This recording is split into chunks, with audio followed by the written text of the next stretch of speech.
¿Qué tal? ¿Cómo están?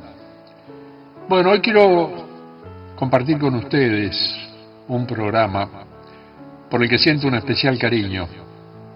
Su nombre es Soluciones, está emitiéndose actualmente en el canal TLB1, Toda la Verdad Primero, conducido por un hermano del camino, al que respeto y aprecio profundamente, mi querido Walter Gaza.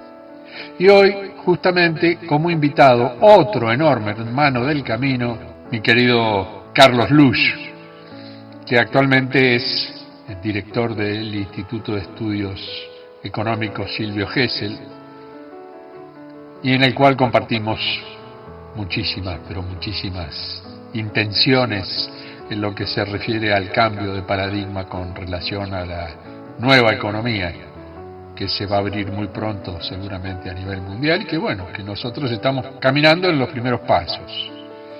Así que, sin más preámbulos, los y las invito a apreciar este programa que realmente nos va a brindar a todos una excelente información. Mi abrazo de siempre. Nos vemos.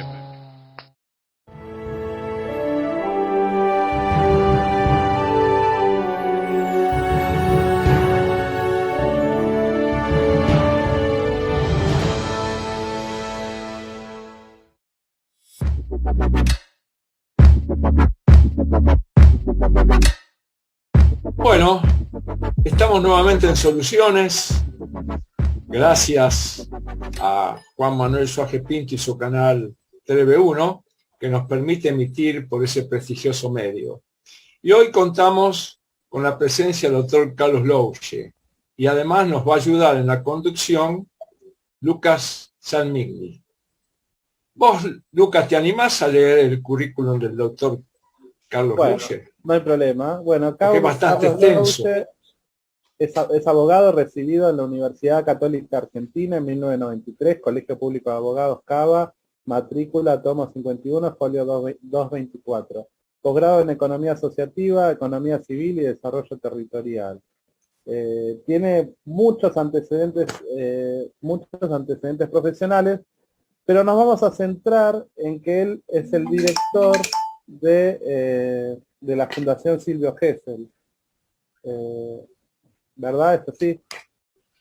Sí, efectivamente, del Instituto de Estudios Económicos Silvio Gesell. Silvio Gesell, exactamente. Bueno, vamos a escucharlo entonces al doctor, salvo que vos quieras, porque el currículum, perdóname, Matías, perdóname, Lucas, lo que sucede es que el currículum es tan extenso que nos llevaría medio programa, pero de todas maneras va a estar en el programa cuando está editado, va a salir todo lo que el doctor Carlos Lusch ha hecho durante toda su vida. Parecería que tuviera 100 años, pero no, es muy joven.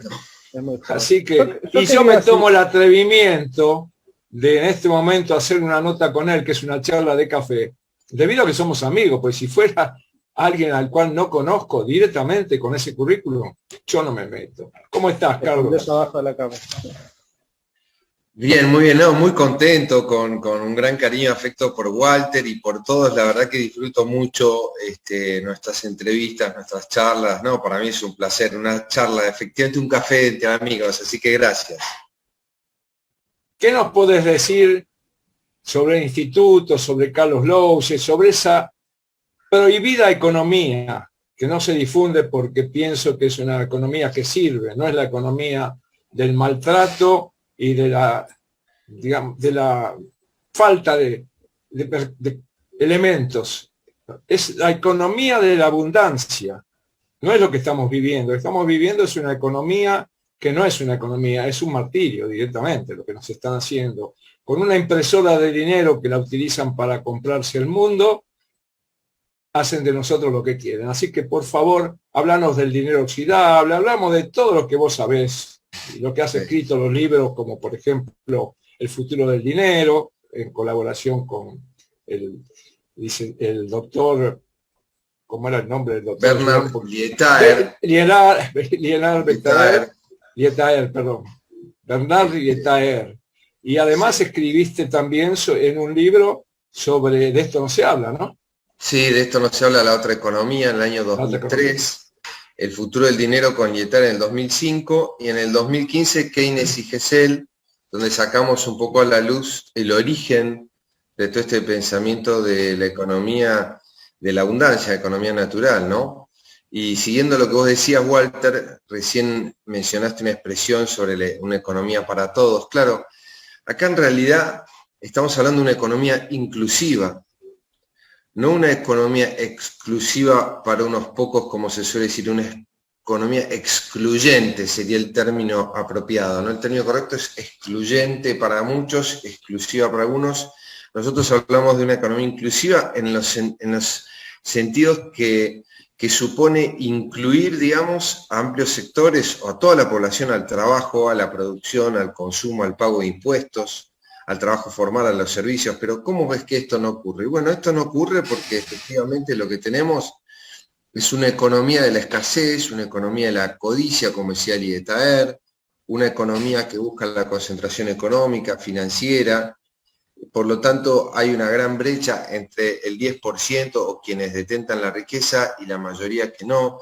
Pero yo creo que esto tampoco tiene que ver con quienes detentan la riqueza en su mayoría, sino por un diseño político inadvertido de una información que no está disponible para la gente ni los profesionales en las universidades. Por ejemplo, son como cómo debería funcionar una economía de la abundancia, una economía que tenga que ver con la naturaleza, con los equilibrios, con una relación orgánica entre las partes de una sociedad. Si consideramos que la sociedad fuera un cuerpo social, no puede haber sectores desnutridos, enfermos, necrotizados, donde la irrigación llegue a medias. Es algo antinatural. Esto es lo que venimos a exponer, y la solución concreta que dio Silvio Gesell en la Argentina fue copiada en el mundo. Hoy estaba mirando el diario Clarín, si ustedes se fijan, en las tapas, en la edición digital, habla de la discusión de los grandes economistas, siguen con el tema de vuelta con el caída del capitalismo, la crisis del capitalismo, posterior entonces otra vez Smith y Marx y Keynes, cuando en realidad tuvimos un economista argentino-alemán que resolvió todo eso, que le dio el origen a Keynes y que desvirtuó completamente a Marx y a Smith, y que es argentino y todavía no lo conocemos. Es bastante vergonzoso, dice Silvio Gesell. Hay un museo en Villa Gesell que recomiendo lo vayan a visitar, que tiene la donación de la familia Gesell, de sus descendientes, de la biblioteca, y una cantidad de material, elementos de todo el mundo, que es patrimonio argentino, y todavía no conseguimos que haya un reconocimiento oficial de eso, ¿no? Es bastante vergonzoso, y él habla del bajo nivel que en general tienen nuestros, creo yo, ¿no es cierto?, profesionales, no solo académicos, sino mediáticos, que realmente no estudian y repiten siempre el mismo guión, y así están las cosas, ¿no? Es decir, no hay un cuestionamiento sobre lo que se dice y lo que se hace, y los resultados están a la vista. Así que volviendo a esta economía natural, la economía de la abundancia, realmente requiere, bueno, un cambio de paradigma, un cambio de concepción de la política monetaria, ¿no es cierto?, y fiscal, para que esto sea posible. Pero es perfectamente posible, no es ninguna utopía, al contrario, lo que vivimos es artificial, es una escasez provocada, y vuelvo a decir, los grandes sectores por ahí favorecidos, si bien hay monopolios multinacionales, en general la población desconoce esta situación, cree que es natural que haya pobres y ricos, y la realidad es que lo natural es que vivamos todos bien, sobre todo en la abundancia y la tecnología que tenemos hoy en día. Si me permitís, esa es la Carlos, misión que tenemos, ¿no? Si me permitís, Carlos, sí, claro. Te pediría que después vamos a hablar de Gesell, pero que antes un pequeño síntesis de quién era Bernard Lyotard, porque sí, es importante saber quién era Bernard Lyotard, el que escribió el libro El futuro del dinero y en el cual vos participaste.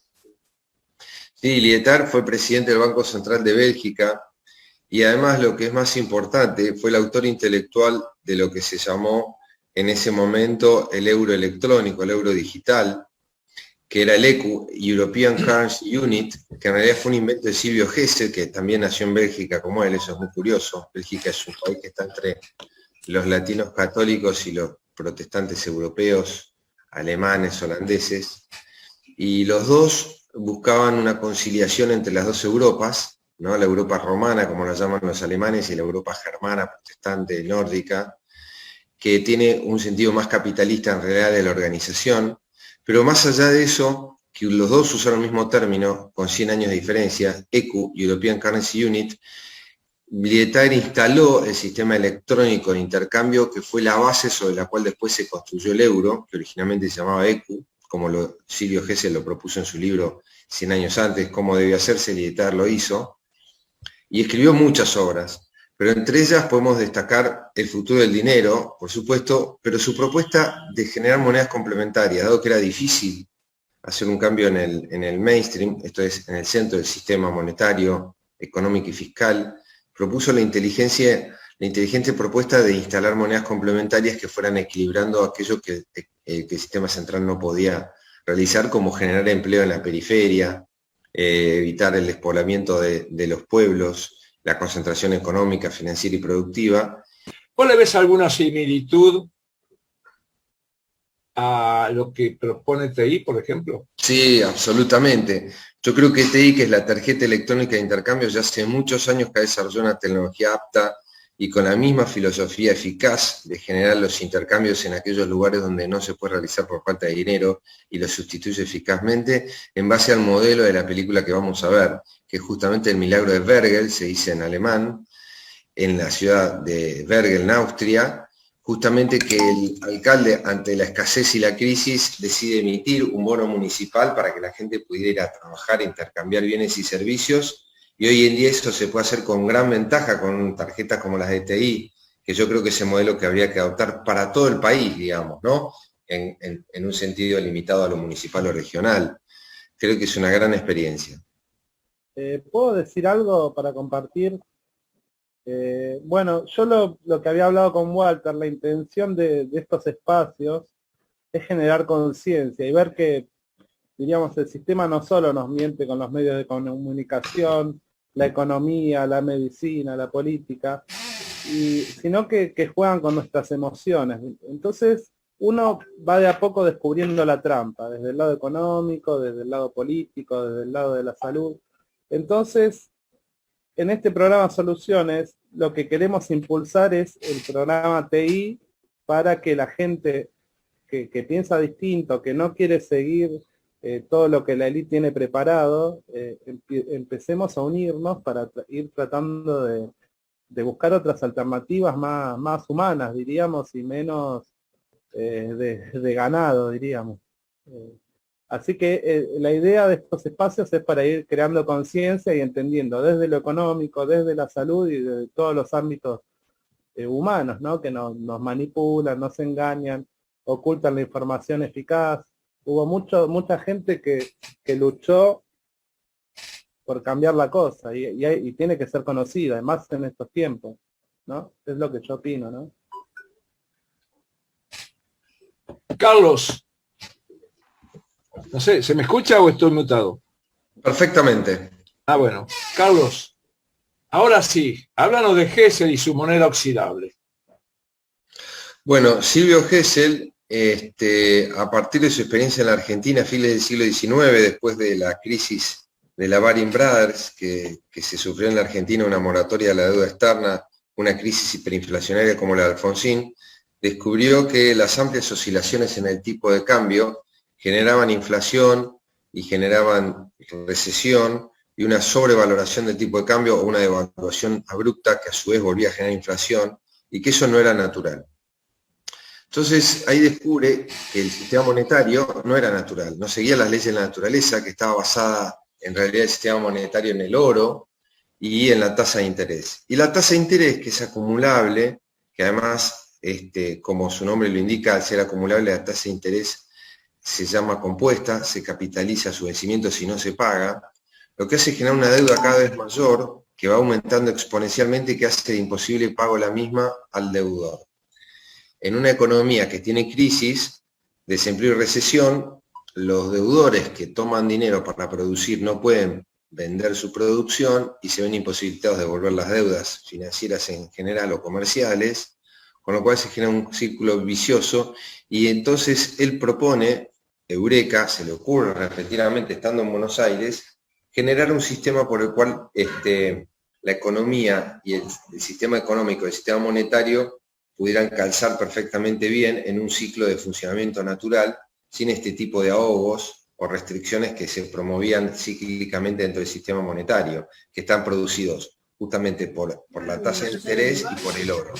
Y el oro tiene una característica que es muy particular, que es la escasez.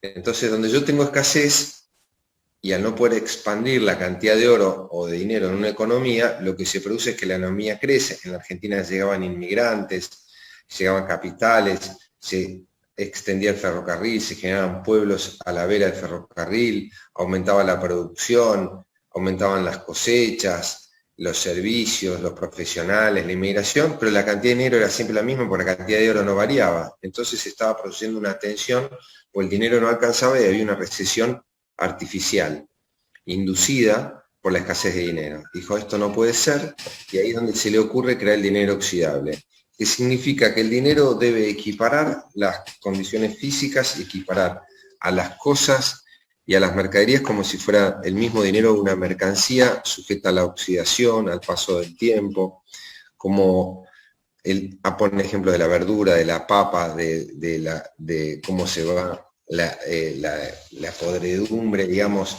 la oxidación de las máquinas.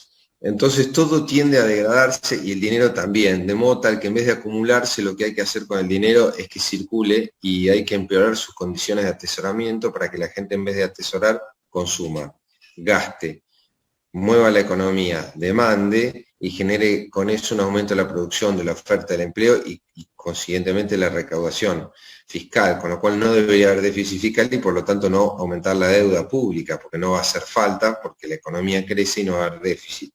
Por lo tanto, todos los sistemas de endeudamiento fiscal, cuasi fiscal o internacionales serían innecesarios, cosa que al sistema financiero evidentemente no le resultaba conveniente, por eso probablemente no haya sido conocido Hessel y Keynes, y eso sigue así hasta el día de ahora. Por eso es que él propuso el dinero oxidable, porque en vez de generar interés, debía gravarse con una multa o con una tasa la acumulación sin usar ese dinero, es decir, yo lo puedo ahorrar, pero ese ahorro debe invertirse en un banco, el banco tiene que prestarlo, y si eso no ocurre, debe castigarse al tenedor del dinero que impide la circulación, dado que él lo considera que es un bien público, y eso es lo que proponía en Argentina. Proponía que el dinero perdiera el 1% mensual, ¿no? Exactamente, después propuso un medio punto mensual, un 6% anual, digamos, y para lo cual el dinero perdía valor todos los fines de mes y había que comprar una estampilla que valía una X cantidad de centavos que representaba un medio punto de interés mensual. Entonces cada 2 meses el dinero perdía 1% del valor y sucesivamente hasta llegar al 6% al fin de año. Entonces el dinero caducaba si vos no le ponías la estampilla. Entonces realmente para poder usar el dinero había que pagar una estampilla y el dinero mantenía vigencia por un mes más. Esa fue la solución que generó que la gente pagara las deudas y consumiera antes que llegue fin de mes para no tener que pagar la estampilla. Entonces la gente no acumulaba, gastaba y así la economía se reactivó. Esa es la verdad de la historia.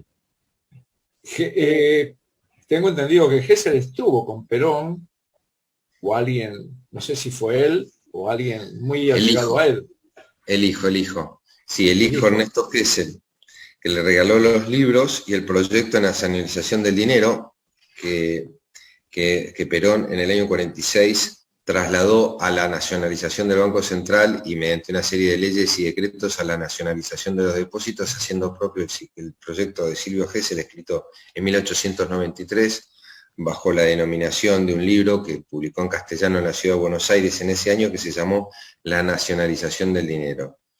Fue el único país en el mundo que lo hizo y fue justamente un poco más de 50 años después que escribió Silvio ese libro, que fue el que le regaló junto con el proyecto de nacionalización el hijo de Silvio, que publicó los libros en castellano, Ernesto Hessel, el que fue el sucesor de Casa Hessel, después que muere Silvio, el dueño de Casa Hessel, fundador de Dunamar también, al sur de Necochea, hermano de Carlos Hessel, fundador de Villa Hessel, y así fue como Perón dejó un documento agradeciendo muy expresamente las recomendaciones y sugerencias del hijo de Hessel y agradeciendo la entrega de ese proyecto, de ese material, ¿no? Que él después hizo efectivo.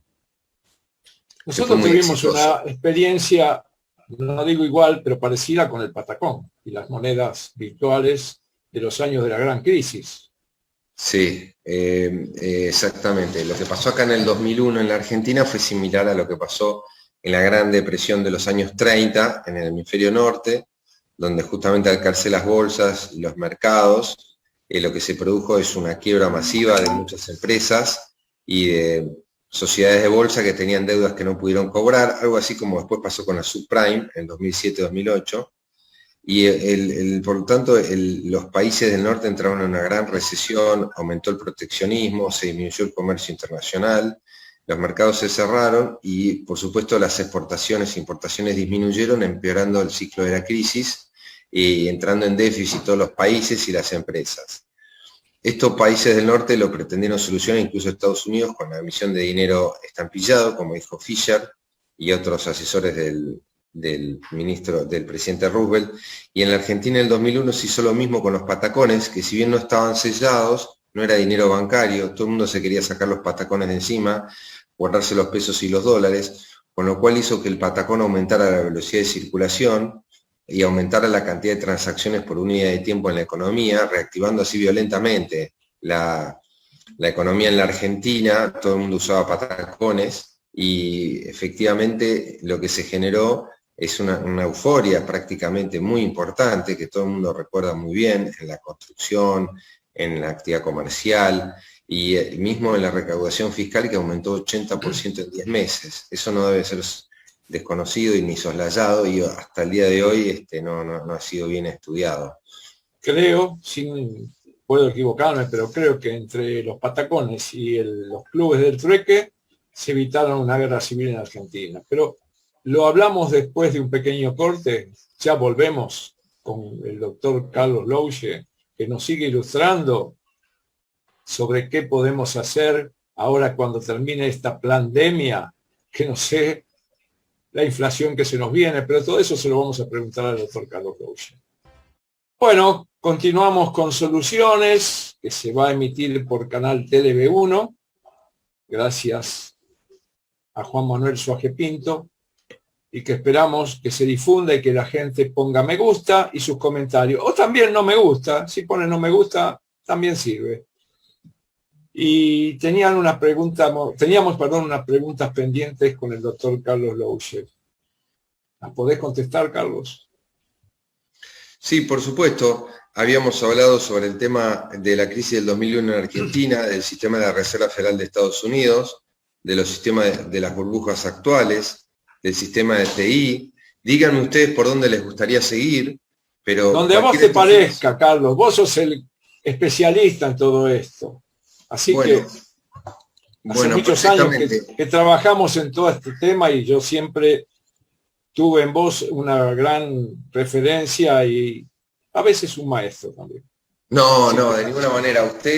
Walter es un líder. Walter quizás, no sé si la gente y la audiencia lo conozca, pero es un hombre de muchísima trayectoria, compromiso por la vocación, el esfuerzo, el sacrificio que ha hecho por los temas sociales, y él ha detectado, como otros, y él lo ha llevado a la práctica, que la solución realmente, como llama él a la empresa, soluciones, están a la mano, pero por un tema de ignorancia, de educación o de desvío de la información, uno no llega a acceder a lo simple, ¿no? A veces lo difícil oculta lo simple. Palabras difíciles que esconde la solución a los problemas. Y realmente lo que tenemos acá es una posibilidad muy concreta de encontrar soluciones a nuestros problemas, y que tiene que ver simplemente con la circulación del dinero y con una forma de hacerlo eficaz. Es por eso que ha desarrollado a través de Soluciones justamente la tarjeta TI, que hoy estuvimos hablando, cuyos socios, cuantos mayor cantidad sean, mayores actores, incluyendo políticos y empresas, por municipios y entidades, puedan intervenir en un sistema de intercambio similar a un sistema monetario cerrado, la riqueza del colectivo aumenta y se multiplica. Esto es una realidad y esto no está disponible en los medios. Y yo creo que esto habría que señalarlo, y es una de las tesis, quiero mencionar y redondear, ahora te dejo, Lucas, del libro que yo recomiendo enfáticamente que lean, quienes lo puedan conseguir, y se consigue en el reparo o por Mercado Libre, como sea, que es el libro de Keynes y Gesell. cómo en realidad el keynesianismo nace de Silvio Gesell, que a su vez nace en Argentina. En ese libro se explican las patologías de la tasa de interés, de la escasez y de la pobreza inducida, y cuáles son sus soluciones, como justamente una de las cuales mencioné recién, que es TI, y las otras experiencias internacionales que hay sobre la materia. Creo que quien quiera saber cómo funciona el sistema monetario, cómo funcionó la historia argentina y cuáles son las patologías que tenemos, allí va a encontrar las respuestas que estaba buscando. Sí, Lucas, decime. No, lo que yo quería decir es que, diríamos, se está viniendo un cambio de paradigma que hay que ir intentando leerlo, ¿no? Entonces, en ese cambio de paradigma, en el cual nos van imponiendo muchas cosas, tal vez TI puede servir para ir conociéndonos, ver qué gente hay en cada lugar, anotándose lo que uno hace, si uno vende un servicio, o tiene un negocio, o tiene una escuela. Hay que ir tratando de formar las comunidades de gente consciente que lee, que está en contra, diríamos, de las medidas impuestas, y la verdad que en todas las áreas, la medicina, está la medicina germánica, que hay que conocerla, hay que conocer las ideas de Silvio Gesell, hay que ir desmembrando todas las mentiras y empezar a unirnos, porque ellos ya tienen sus planes y nosotros tenemos que avanzar con los nuestros, pienso yo, ¿no? Bueno, Carlos, continúa con tus explicaciones. Escúchame, por favor, cuando me haga la factura por todo lo que dijiste, no, hacémela así, sin IVA, porque va a ser muy cara con todo lo que dijiste de mí. Así que te agradezco mucho, pero es demasiado elogio. No, seguí expresando todo lo que conoces y lo que sabés sobre Gesell y sobre el sistema que podría salvar al mundo. Por favor. Sí, sí, efectivamente, no, sí, realmente no creo estar exagerando, sinceramente, Walter, yo siempre te admiré mucho, por esa perseverancia, por esa convicción, por ese amor, ese cariño, ese desinterés, por lo menos por no renunciar a un ideal, a una lucha, a ver el sufrimiento que nos rodea, un sufrimiento sin ningún sentido, las pymes, los empresarios, emprendedores como vos, cómo se han visto frustrados por la falta de crédito, una falta de crédito artificial, política, inducida, innecesaria, que causa tanto dolor e impotencia. Y bueno, hemos puesto toda nuestra energía, yo también, Lucas, todos quienes nos hemos dedicado a esto, a dilucidar por qué y cómo solucionarlo con el buen diagnóstico. Y eso estamos haciendo acá. Lo que la gente está escuchando por ahí es el resultado de muchos años y sacrificios que hemos tenido, Walter, para llegar a las conclusiones que estamos transmitiendo, ¿no? Mira, Carlos, te iba a decir Carlito, Carlos. Doctor Louche tendría que decirte, pero te digo Carlos. Carlos, un minuto nada más, yo voy a explicar algo que dio origen al tema TI. Que yo tenía una industria y tenía que ir al banco a pedir plata para poder durar y poder esperar el cobro y todo lo demás que está inherente a una empresa.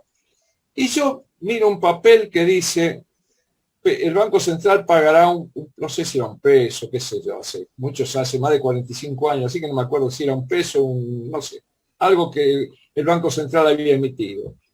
Y yo digo, pensar que por mi trabajo, por el esfuerzo de todo el personal que está con nosotros, todo lo que estamos nosotros produciendo, tenemos que ir a pagar intereses y darle la ganancia a alguien que lo único que hace, te da un papelito impreso. Puede ser.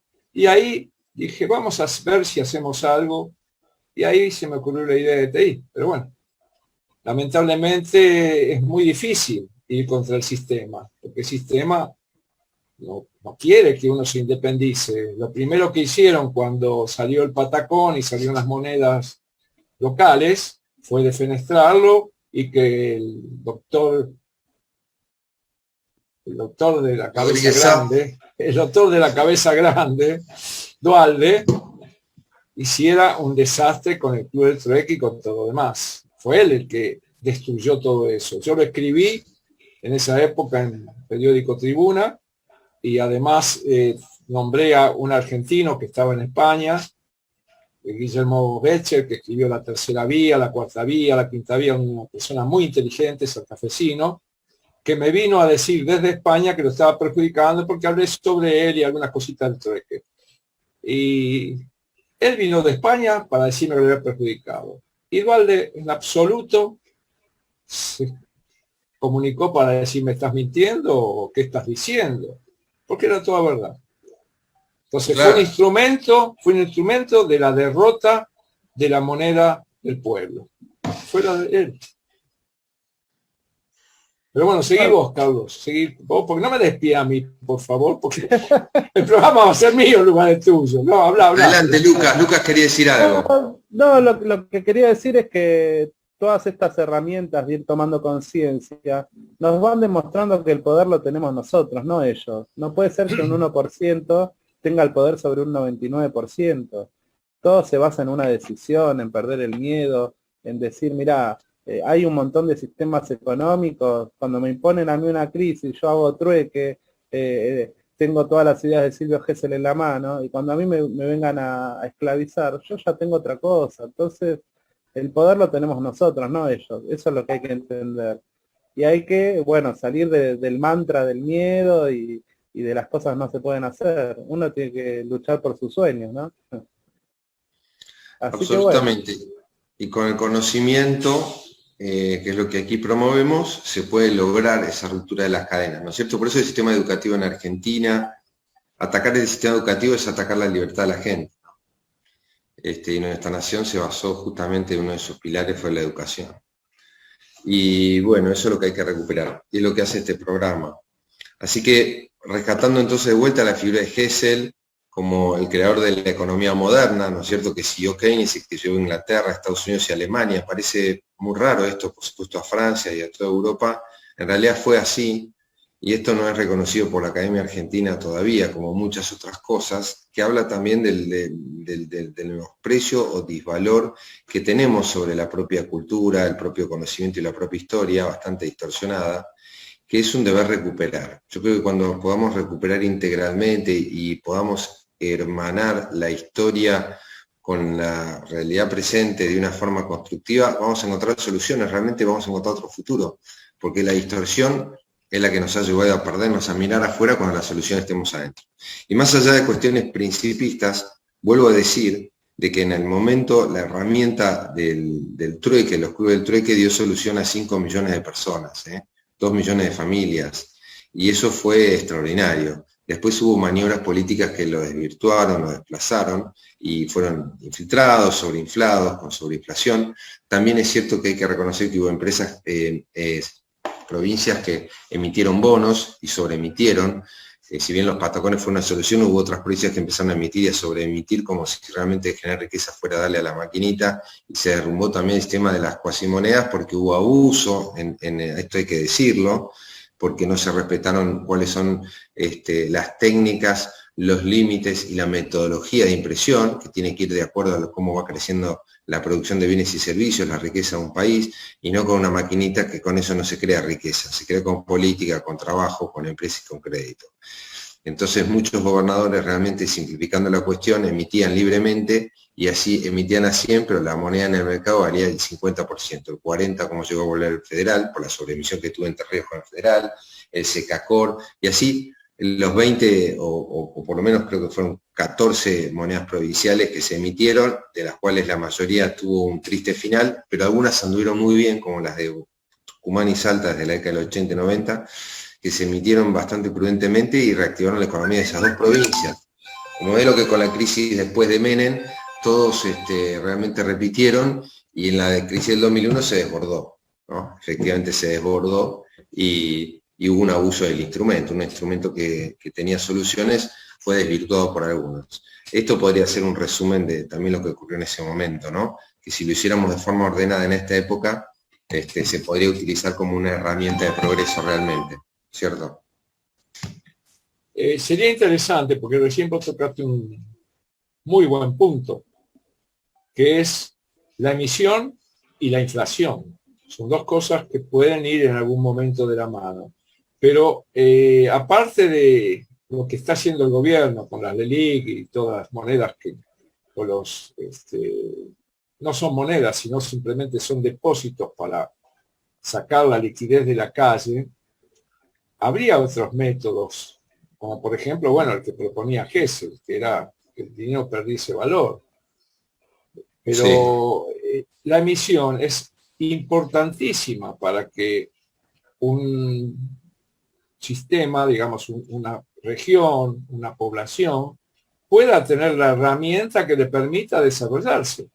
Ahora, ¿hasta qué punto hay que emitir? Depende también de lo que hace el que emite, porque si yo emito dinero y lo utilizo para, bueno, hacer fiestas o para andar a saber cuántas otras cosas raras, no van a la producción, que es lo que hace que se produzca la inflación. Cuando vos pagás algo que no está dirigido directamente a la producción, emitiendo, con eso estás provocando la inflación, pero cuando lo pones a producir productos, la inflación, después, disculpen que diga producir productos, digamos a construir o fabricar productos, la inflación no tendría por qué existir, porque se dividiría. Justamente está muy bien dicho, porque el respaldo de la moneda justamente son los bienes y servicios, porque el dinero representa la riqueza, el dinero no es riqueza.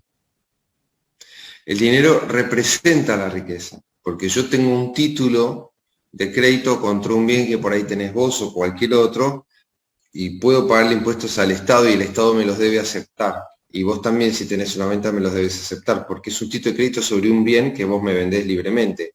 Ahora bien, ese dinero tiene valor porque representa uno a uno la cantidad de bienes y servicios que se producen en una economía durante un determinado periodo, un periodo dado. Por ejemplo, un año, como se calcula el Producto Interno Bruto o PIB. Y si yo tengo un producto de 200.000 millones de dólares, debo tener dinero por 200.000 millones de dólares circulando que lo represente. Ahora, esa forma de emitir y hacer circular el dinero y convertirlo en crédito para la producción o el comercio, también debe estar determinado por la política monetaria, ¿no?, del Banco Central y del Ministerio de Economía. Esos descalces son los que evidentemente no ocurren en la Argentina, pero si la política fuera racional y natural, no se debería verificar ningún desequilibrio, digamos, ¿no? Por lo tanto, podemos decir que los desequilibrios tienen que ver con un manejo, digamos, no natural, no racional de estos instrumentos. La verdad, no deberían existir recesiones y crisis, y es mala praxis que así ocurra, ¿no es cierto? Sí, Lucas. No, que hay una élite que emite y restringe la moneda y marca las pautas del desenvolvimiento de la economía. Cuando ellos quieren que a un país le vaya mal, se retiran los capitales del país, entonces se producen ciertas crisis. Entonces ellos... Sí, es interesante ese tema. Es interesante porque sí, efectivamente, la Reserva Federal nace en 1913, un año antes de la Segunda Guerra Mundial, de la Primera Guerra Mundial, y el dólar, que era el bono o la moneda, el billete emitido por esa Reserva Federal, era comprado por el Tesoro de Estados Unidos, que le daba, el Tesoro, o sea, el gobierno, al pueblo de Estados Unidos, le daba títulos de deuda a la Reserva Federal a favor contra el Tesoro norteamericano, que se convertía en deudor de la Reserva Federal. Ahora, la Reserva Federal era un banco privado, lo es al día de hoy, y emite un bono privado que el Estado norteamericano lo hace público y oficial, y es el que además impone con su potencia económica, militar, financiera y política al resto del mundo, por lo cual tenemos el dólar privatizado, en realidad que es el dólar que usamos para el comercio internacional. Es el dólar que la Argentina necesita para pagar sus importaciones y para funcionar como un país dentro de un sistema global, dado que el dólar es la moneda de intercambio en el mundo, por eso hay que exportar e importar para tener la divisa que necesitamos para poder funcionar. Me parece que esa es una distinción importante a tener en cuenta, porque a partir de los acuerdos de Bretton Woods en 1944, el dólar se impone como moneda internacional, se le da un respaldo oro, el oro estaba en todos los países, pero después con la reforma de Nixon en 1972, donde Nixon conoce y rechaza la conversión a oro del dólar norteamericano, se descalza esa relación de paridad y el dólar empieza a flotar y a tener un valor por sí mismo respaldado en el poderío de los Estados Unidos, ¿no? Entonces realmente la política monetaria que realiza la Reserva Federal impacta en el resto del mundo, tanto su política monetaria y su tasa de interés como la política económica en general de Estados Unidos sobre el resto de los países, ¿no? Porque necesitamos dólares para movernos.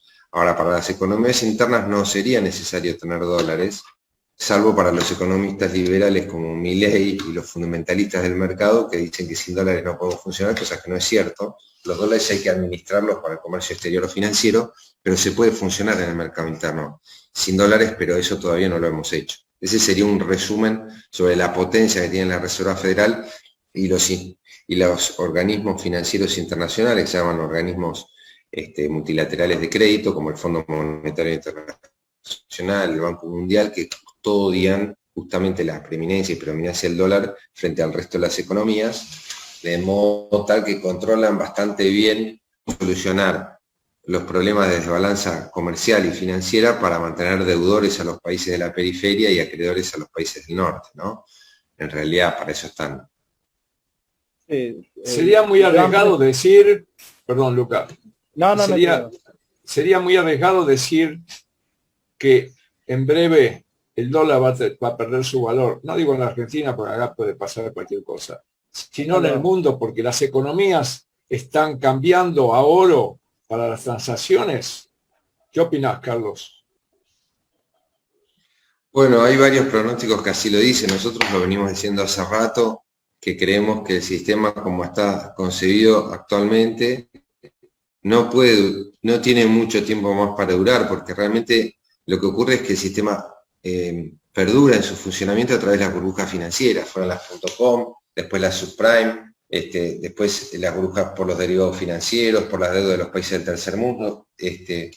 Siempre esto se genera a través del apalancamiento financiero, crediticio, y las deudas se sobrevalorizan, y después realmente tenemos una caída en los mercados, explota la burbuja y se genera una crisis general. Este sistema ha seguido funcionando de esta manera, las burbujas cada vez son mayores, y por lo tanto en algún momento vamos a ver que esto no se va a poder sostener, va a volver a explotar, y realmente la gente va a ir a los bienes concretos, como los inmuebles, los autos, el oro en este caso, los metales, las propiedades, para poder evitar la inflación que una crisis de este tamaño podría generar. Y todo indicaría que realmente si la Reserva Federal llega a retirar los estímulos, la sobreemisión que estamos viendo en el mundo, evidentemente el mundo está quebrado, si no fuera porque la Reserva Federal sigue emitiendo. Si dejara de emitir, quiebra todo. Ese es el resumen. Sí, a ver, en este programa Soluciones, para ir más o menos cerrando la charla, es que nosotros queremos mostrar un sistema económico diferente, y que este sistema económico diferente puede servir como anticuerpo para lo que se viene, que es inevitable. O sea, esto del dólar hace muchos años que se viene hablando, y formar este tipo de anticuerpos, ir anotándose en el programa TI cada uno lo que hace, ir uniéndonos, va a hacer que la cosa cambie, o sea, que estemos preparados para lo que se venga, porque sabemos que el cambio de paradigma está, sabemos que quieren un nuevo orden mundial, sabemos que esto del dólar va a explotar, sabemos que cada vez nos van empujando más a la unión, y es inevitable que lo hagamos. Así que yo les recomiendo a cada uno que se anoten, y vamos a dejar el link, anote cada uno lo que hace, yo me dedico a esto, yo vendo aquello, entonces ya nos vamos a ir uniendo en capital, en provincia, lo que cada uno hace, ¿no? Para empezar a hacer un anticuerpo a esto que se nos viene encima, ¿no? ¿Qué opinan ustedes? Perfecto sería. Pero bueno, creo que nosotros vamos a hacer una serie de programas donde daremos unas ideas. También estamos trabajando para que los grupos de WhatsApp tengan un lugar en Canal TV1 para que puedan expresarse. Pero ahora, para terminar el programa, porque creo que ya llegamos al final, yo le pediría a Carlos que nos diga algo que quiera expresar él mismo, y que no sea una pregunta, sino que sea lo que él quiere expresar. Carlos. No, yo quiero expresar, y muchas gracias, Walter, un profundo sensación y sentimiento de esperanza en el futuro, de esperanza, o por lo menos de confianza en que nosotros como género humano vamos a poder sobrellevar una crisis que se avecina, que tiene que ver con lo que mencionamos de la burbuja financiera. Yo creo que ya hemos mostrado en otros momentos en Argentina que no solo a través de la solidaridad, sino a través de la organización y realmente de esas experiencias positivas, deberíamos construir sistemas de intercambio que nos permitan salir de los vaivenes que genera el sistema bancario, o de la escasez o la falta de trabajo. En este sentido, yo creo que tenemos que estar atentos para una futura posible crisis del dólar, que yo creo que está más cerca que lejos, y ahí tenemos que estar listos para tener los sistemas como TI, como otro tipo de informaciones, de libros de conocimiento, para ocupar el momento que ese espacio se va a generar en la ignorancia, en el desconcierto, con las herramientas nuevas de un nuevo paradigma, una nueva forma de pensar, nuevos tipos de valores que están disponibles y que no son conocidos. Nos tenemos que preparar para ese momento, soy plenamente consciente y confiado de que eso va a ocurrir y veremos qué pasa, pero tenemos que estar listos. Bueno, Carlos, te agradecemos muchísimo y te invitamos para un próximo programa, porque entiendo que tenés muchas cosas para decir, para aclarar. Además, tu gran experiencia en todos estos temas económicos, financieros, sociales. Yo te he escuchado en disertaciones extraordinarias. Te he visto con Lietaer, que has ido a Chile. Bueno, hay mucho que podés expresar. Me gustaría volverte a invitar y bueno, y que nos digas, aunque esto no se hace, ¿qué querés que te preguntemos? Porque tu experiencia es enorme. Entonces queremos tener parte de esa experiencia. Te agradecemos muchísimo y nuevamente estás invitado para el próximo. Bueno, muchas gracias, Walter, Lucas, todos un abrazo y ha sido un placer como siempre, ¿eh? Bueno. Creo que las cosas van a salir bien, hay que tener esperanza, por supuesto, y confianza, y hay que estudiar, como estamos haciendo acá. Así que un abrazo y estamos en contacto. Bueno. Muchas gracias a Lucas, gracias a Matías, gracias a Juan Manuel Suárez Pinto, y será hasta el próximo Soluciones.